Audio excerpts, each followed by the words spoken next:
I need to ask you a question. Be curious, Drifters. Allegron's won the Brisbane Cup, but it's all Antino. Blake Shin, take a bow. Barraquil, Benny Allen hasn't moved. Broadside him, bobbed, won the Golden Rose. Pride of Jenny, trying to find the reserves at the 100. She's 3 in front of Mr. Brightside. It's all too late. Pride of Jenny has run them into the night. Switzerland, the big winner by 2.5 Bellatrix Star. He's down, Jolly Star. She is a star in the making. Jolly Star bolts in. It's all Isthmus. She's very smart and fast.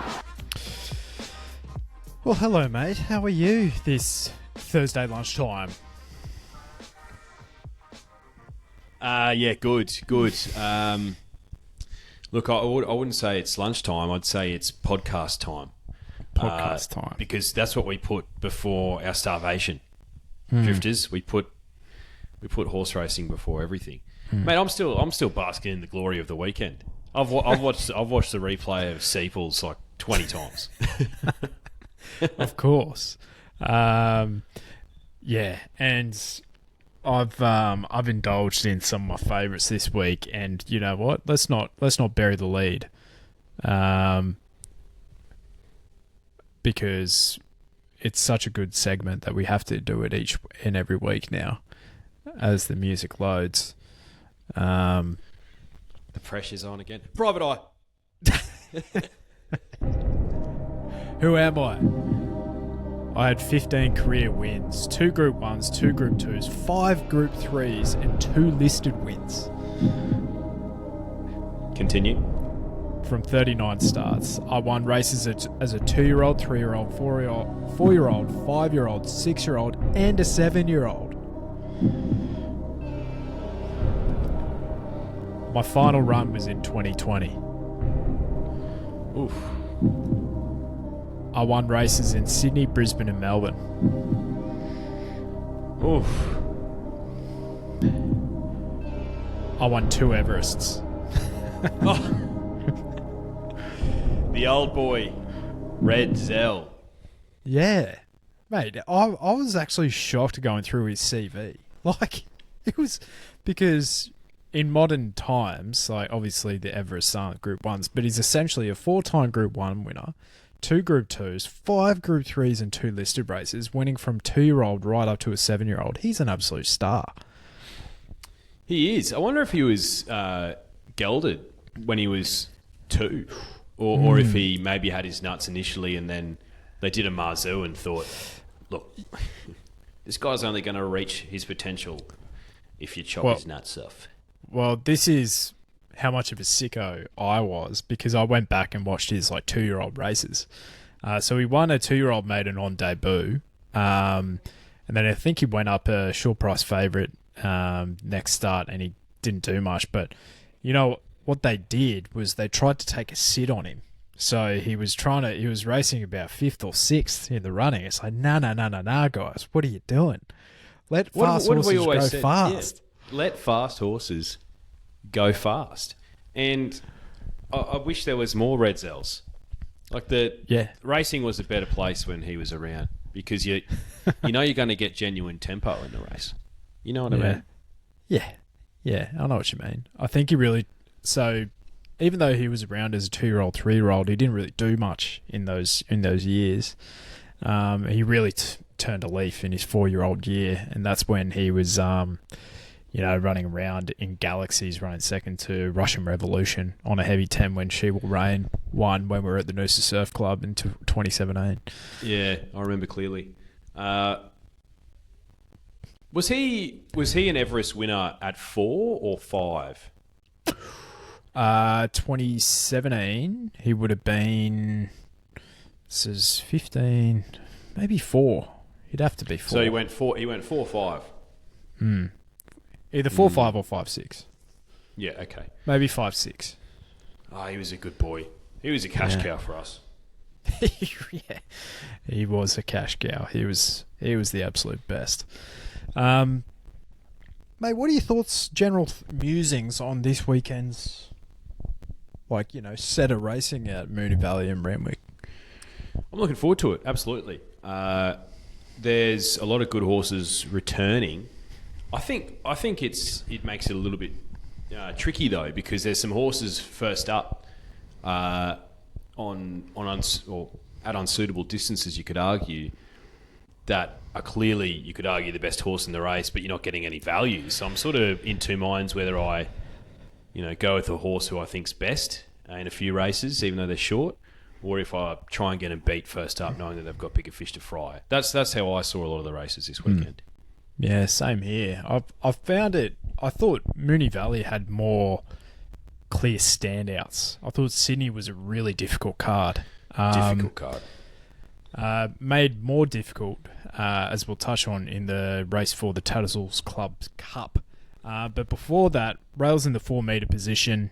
Looking at my stuff, I think it's advantage to be in the top third in the running of the field coming to the straight.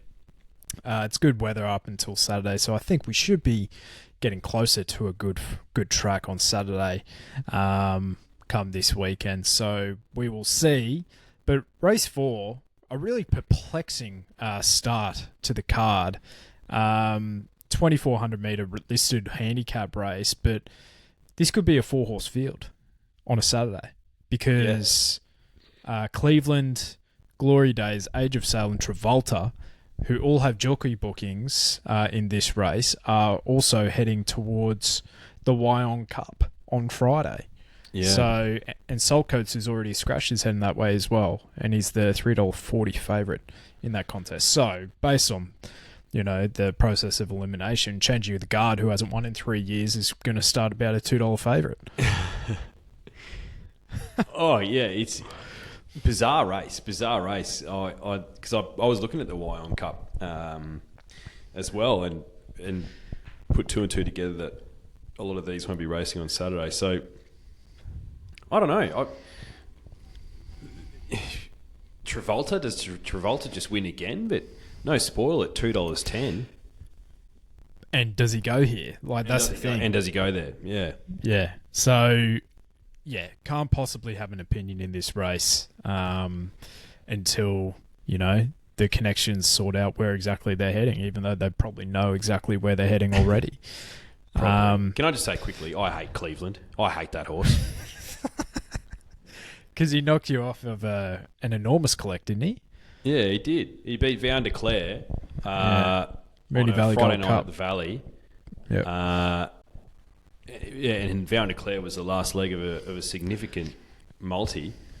And Bro's had 23 career starts and he's only won 3 times. And that was one of them.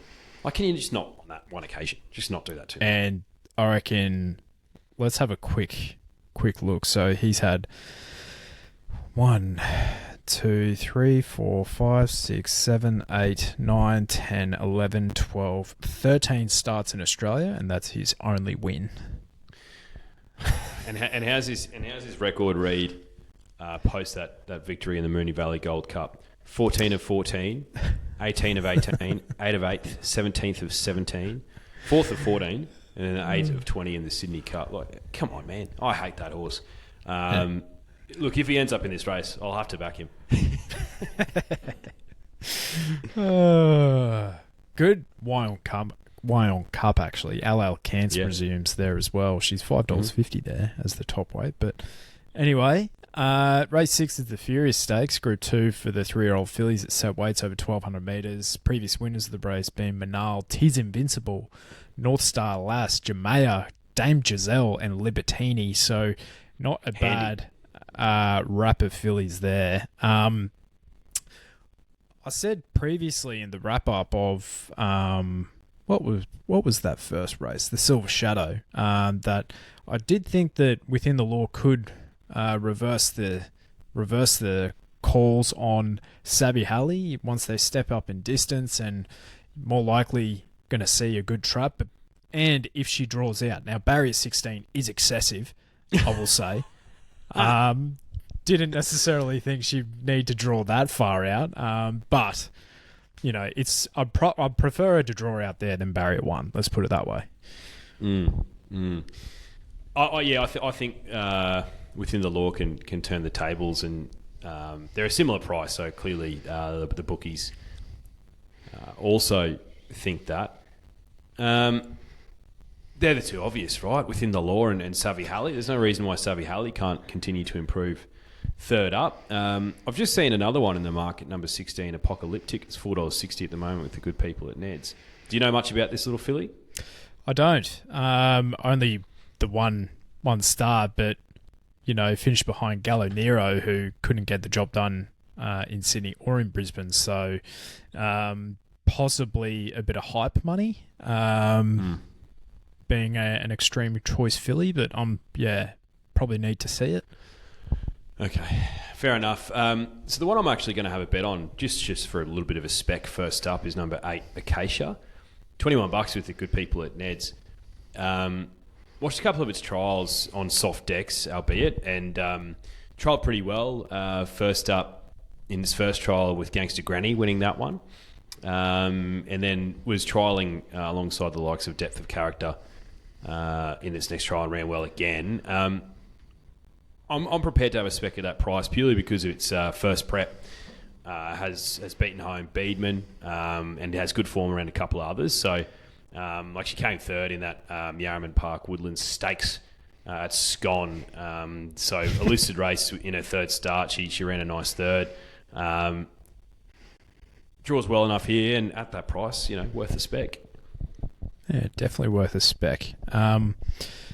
One I think is over the odds, and she hasn't been too far away. And as we were just talking about with Red Zell, might just take her a couple of preps. She might be better as she gets older. But number 11, Karinska for Chris Waller in those familiar star thoroughbred silks. Only 1.2 lengths away from Ninja first up over the 1,300 metres. Does step back to the 1,200 here. To my eye, she looks like she's going to be a miler in time. So it might not be here, but she's an enormous price, and she hasn't been too far off him. Beaten less than 2 lengths in the Sweet Embrace, that within the law just pipped Bella Zane in as a 2-year-old. Wasn't too far off him as a first up here. So I think she has a bit of talent, and rattles home. Real Aliana type. She'll probably, from that barrier, I don't think she needs to go so far back. She is very negatively ridden, as is the stables want. So might be a bit more proactive here. That's a Quinella right there. We'll see. All right, the Chelmsford 1,600 metres Group 2 at Weight for Age level. Previous winners of the contest, Buckaroo, Navajo Peak, Knight's Order, Think It Over, Mr. Seawolf, and Summer Doubt. Mr. Seawolf, he was a funny horse. Yeah. I think we get to see the Caulfield Cup, Melbourne Cup double winner here, kicking off Sir Delius. Now, here was $5 yesterday with the good people on Ned's. He has been crunched into $3.60, I see. That is awfully short.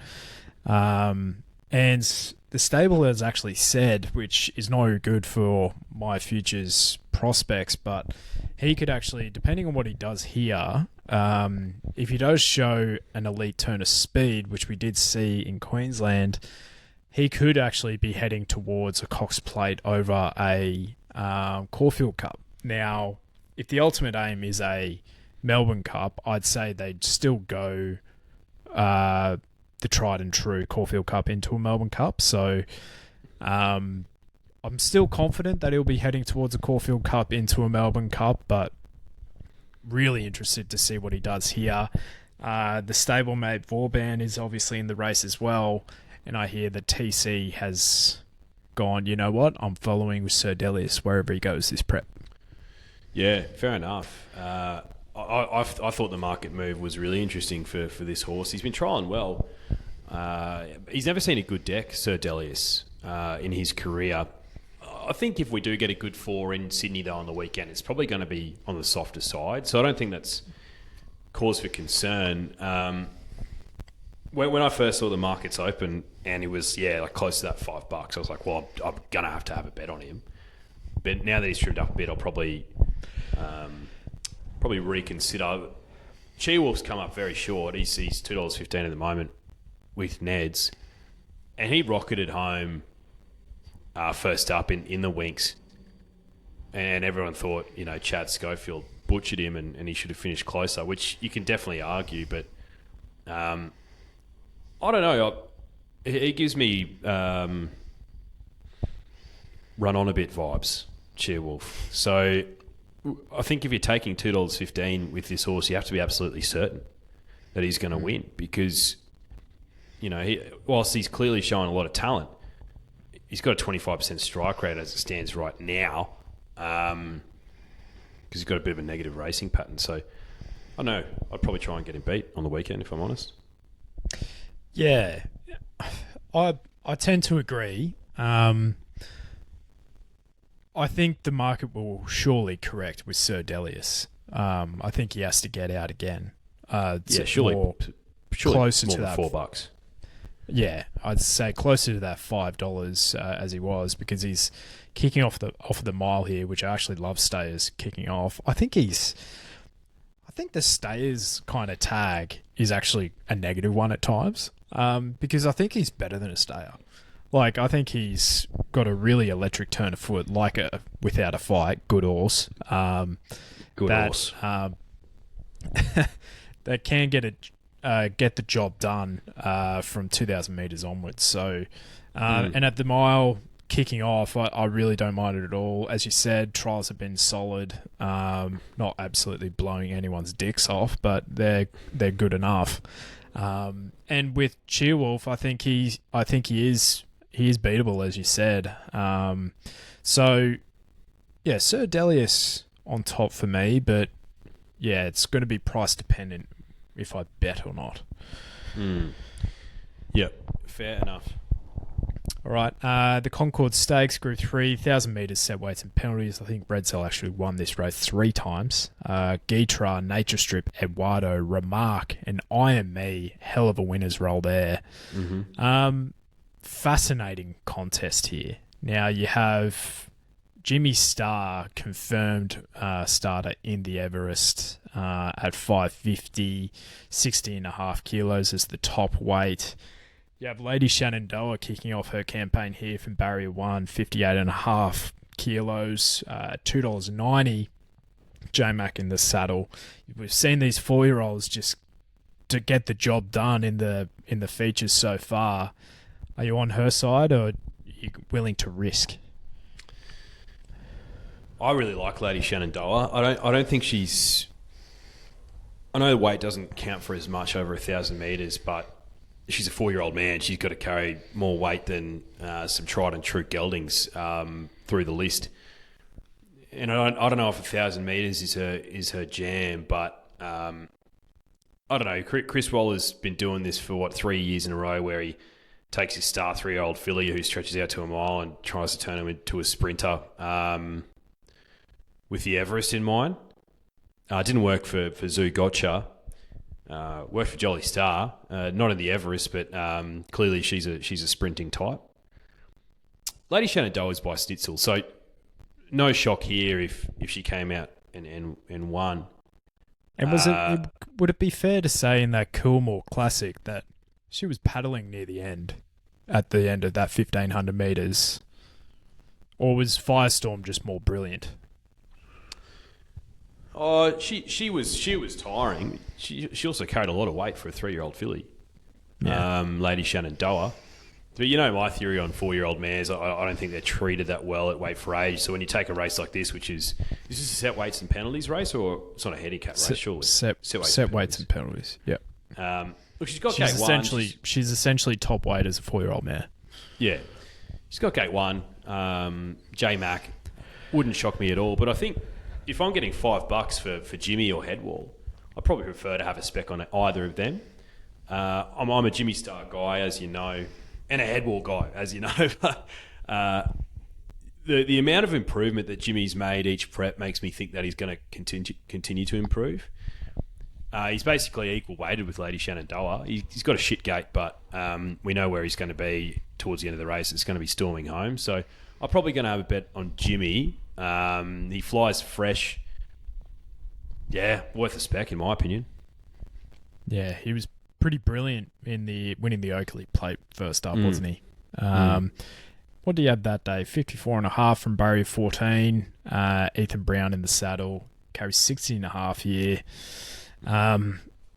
Bit of a coming of age kind of situation with Jimmy, because he won the All Age, beat Jolly Star that day. Newmarket won the Kingston Smith as well. And beat Sunshine in Paris, who went to Brisbane and won a Group 1 as well. So the form stacks up. Over 1,000 metres with his racing style. Do want to risk. The really obvious one to me is Headwall. But is he too obvious? You know what I mean? 1,000 metre horse for a 1,000 metre race. And he's just been putting in some amazing performances, but like his last win was only beating Dragonstone and Hedged, you know what I mean, in the Warra. It's like he's still a length or so away from the absolute elite. So, and he's a 7-year-old gelding. It's like how much more improvement is actually there? So maybe I go with the up and coming 5-year-old mare in Flight for Joe Pride, who we saw. I think this horse can be an Everest bolter, even though she's only won a Group 3 at Caulfield last start over the 1100. Who'd she beat that day? New York Luster recommendation, sure, but sometimes you have to really trust what you see with your eyes, and gosh, she was impressive. And she does only really have that winter kind of form so far, but I think she can step up to the next level. And if I'm wrong here, then she's 10-1, and she's the B or C grade sprinter, which is absolutely fine. For her to be absolutely in the game here, I think she would probably need a wet track, but I'm happy to take that risk that she's a mare in form, drawn perfect, and she has not elite form, but she has pretty good form over the 1,000 metres as well. So residual fitness, I think she's in the game. Yeah. I know she's never won on a good track, but I sort of... I know, for a mare who improved so much in her last prep on soft decks, I think you sort of... you look at her good track record, and she's come second 3 times. You'd have to go back and watch every single one to see the circumstances behind it, but I don't think I'd be too concerned about the good deck now. So yeah, I think, is she a rung below our A-tier sprinters? Yeah, but she's got 56 kilos here with a nice gait, and is a much better price, so worth a spec. Yeah, worth a spec, I think. And if I'm wrong, fuck it. The Tramway. 1,400 metres, Group 2, open set weights and penalties. This was a tough race, I thought. Really tough. Previous winners, Royal Patronage, Pericles, Zaki 2 times, and Dreamforce 2 times were coming through. You might have dead heated one of those. So, what's consistent with all those horses, I ask you? Tough old geldings. Tough old geldings that are on pace dominated race. And I can see why. Militarize is resuming. Linebacker, Port Lockroy. Will he do it? Kovalika, Pericles, Coleman, Al Mehbir, Osipenko, Waterford, Swift Falcon, Depth of Character, all first up here. So I know he's been this podcast whipping boy for a long time, but does Private Eye just go out in front with Hot Nash on board, control this and go like, hey, catch me if you can? I don't know if he controls it, but I think he gets a nice position from that wide gate. And yeah, he's got the first up run under his belt, which to be fair was absolutely gifted to Hot Nash. He was so hot that I didn't want to get anywhere near him. I think Private Eye can win, absolutely. He's actually treated pretty well in the set weights and penalties. Fascinated to see how Pericles goes now that he's with Bjorn. Usually when Bjorn gets a Godolphin horse, they're in the Derby racing silks because Godolphin's flogged them off. It was fascinating to see how one of the triplets goes. Maybe he'll be scratched at the gates like Kitty Cat Tom. I'm going to have a bet on Swift Falcon. Like I know he's a prick of a horse. I get it. But that 3-year-old crop, into their 4-year-old year. He's got 55 kilos, gate 6. I think he's a horse who's definitely got the brilliance, definitely got that Group 1 brilliance, and we don't know what his ceiling is. A lot of these, we know what their ceiling is, so I'm prepared to have a bet on him at $6. You know who Swift Falcon gives me the vibes of? Who? And I reckon this horse actually ran favourite in a Caulfield Cup one year. Is Master of Wine. Same silk, same Macca's stable. favourite horse. Same silk, same stable. Could run on a bit. Definition of. He could run on a bit. Yeah. Oh, look, I get punters have their fingers burnt from Sue Falcon. Like, I was one of them. I think I backed him once or twice last prep. But when he's first up and $6 here as a 4-year-old in this sort of race, like, if I bet on him and he loses, it's like, well, he wasn't $2 favourite. I don't fucking care. Yeah, it's a good point. I was looking at those 4-year-olds as well. And I think the way I see the speed in this race, because I don't think it's a breakneck speed. I think linebacker goes forward from out wide. New season 4-year-old, Private Eye, Pericles from out wide as well. Osipenko could probably kick up from Barry 1. He's found some earlier speed in his older years. And depth of character as well. And he's a new season 4-year-old from Barry 4. He probably gets the run of the race. Now, he is hot and cold. I feel like he does his best racing in Queensland. And whenever he goes to Sydney, he kind of stinks it up a bit. But at $23, if they do sit off him, he has that somewhat residual fitness from a Queensland campaign. He could be one that's in the finish here, but he would need to improve big time. So I'm probably team Private Eye here. But yeah, not really a race I'm that interested in.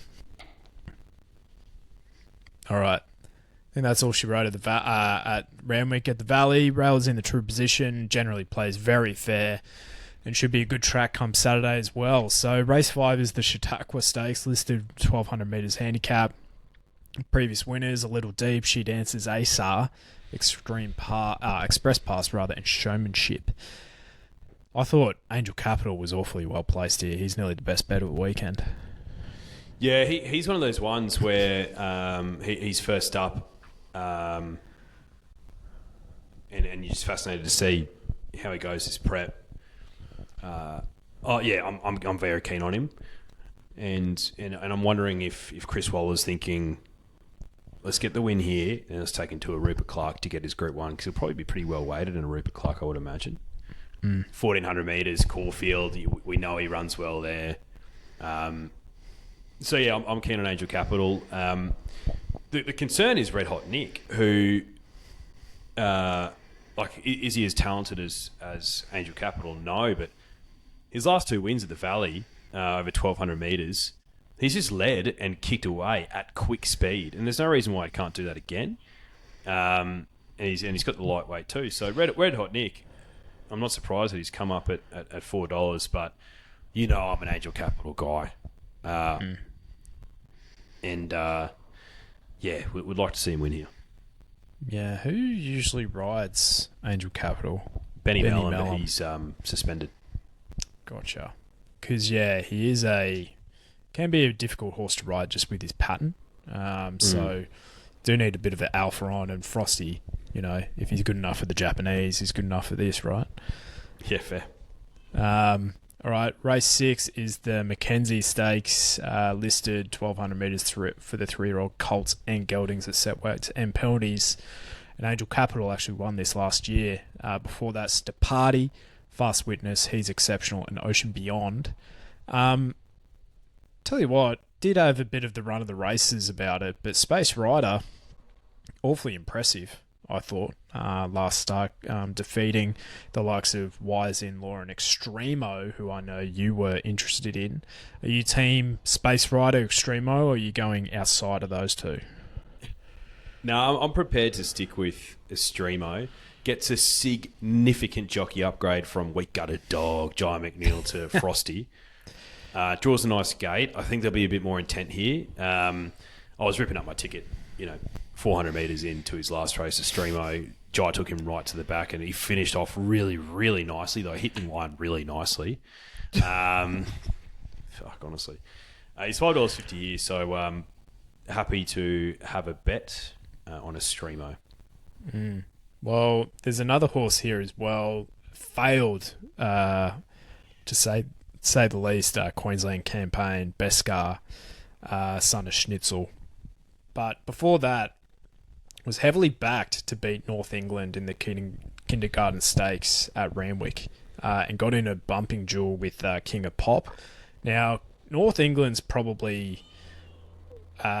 he's a horse I'm really interested to see as a 3-year-old. He's been a bit of a brute in the trials. Now, King of Pop has come out and since failed, so the form is questionable, but at $6.50, couldn't talk you out of him. And then there's this up-and-coming colt for Clinton McDonald as well, Rosberg, who is near favourite in some of the Coolmore markets as well. Jump outs have been... I think the jump out before the last one was outstanding, won by about 10 over 800 metres or what have you, but the last one against Open Age Company was a bit left begging, so I kind of want to see him do it. Yeah. Yeah, fair enough. I find it fascinating when a horse like this debuts and they're in the market against other horses who have shown some talent. Can I just read a few of his gear requirements to you? Barrier extension, stallion chain, tongue tie. Bit of a dude. This boy might be a bit of a dude. Has Jamie on? So fascinated to see what happens. Deep field. I feel like deep field can throw a big colt. I don't know. Could just be me thinking that, but I've just got a feeling. So yeah, big watch on Rosberg, but couldn't back a horse on debut at that price. No, I don't think so. But yeah, Space Rider, I think, on top for me. I think he beat Grafter Burners by 3.5 lengths on debut. I think that's good enough form for this, you know. Now, Grafter Burners did not land up being the horse that we thought he would be so far. All right, the Atlantic Jewel Stakes, race 7 on the card, listed 1,200 metres for the 3-year-old fillies at set weights and penalties. Last year's winner was Silmarillion. Prior to that, Charm Stone, Troach, Zuzarella, and Night Raid. This is an interesting contest, and I think I found one at odds-ish. But what did you like?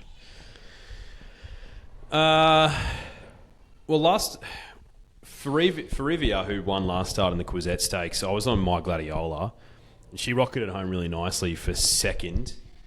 But I thought Ferrivia was really good, and she's come up $6 here. So I don't know, maybe the bookies are thinking that was a bit of a one-off, but I thought she won with authority. So I'm probably happy to be with her. She does have to carry 58.5 kilos, but she's $6.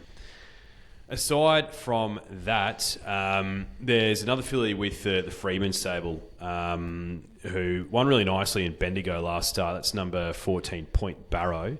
She's a blue point, so I don't know how you're going to feel about that. But yeah, she seems to have some talent as well. She's $10. So yeah, bit more value there. That's a tricky race otherwise for me. Mate, the blue points run super at Bendigo. What are you talking about? It's just whether or not they can do it in the big smoke.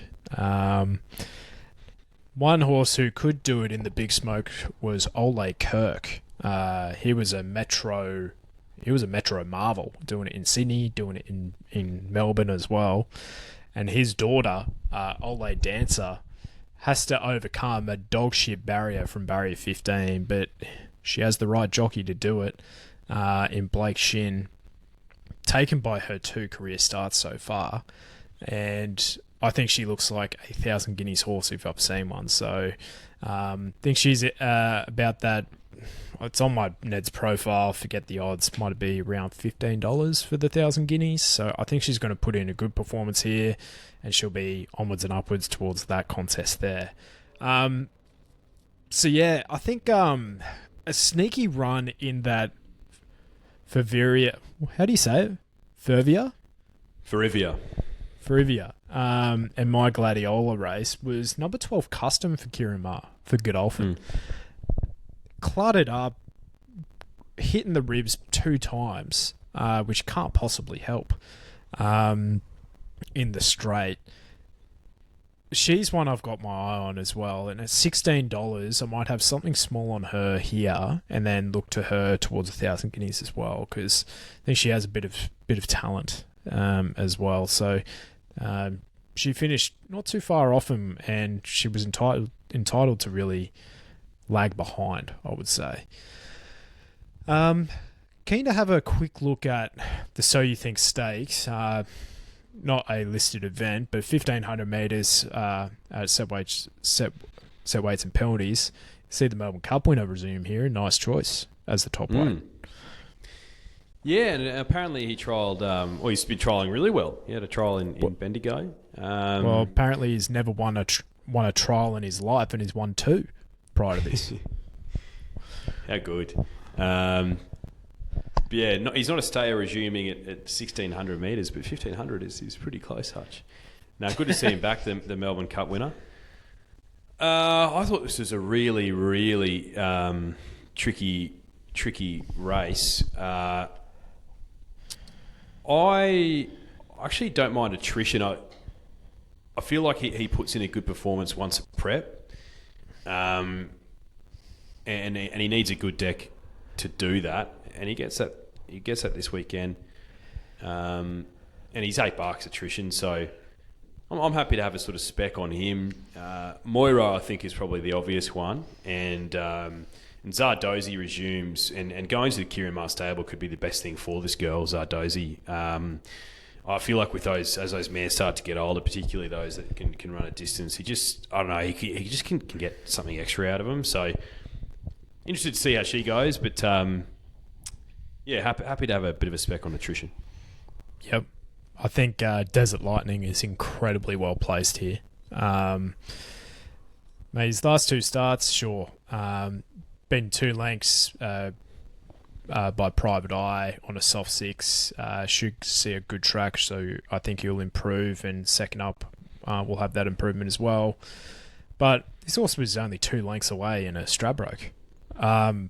I think that form reads pretty well for a race like this. So it always does. It's always good form.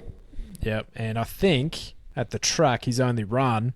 Maybe I'm thinking of another horse, but yeah, he ran in the Chautauqua last year, beaten into 3rd as well. So yeah, Desert Lightning on top for me. This is a hell of a Moir Stakes. Previous winners: Mornington Glory, Imperatriz, Coolangatta, Wild Ruler, and Pippi. So we have 2 scratchings, Jetabil and Tiger Shark. And I'd imagine that... Who's our favourite here?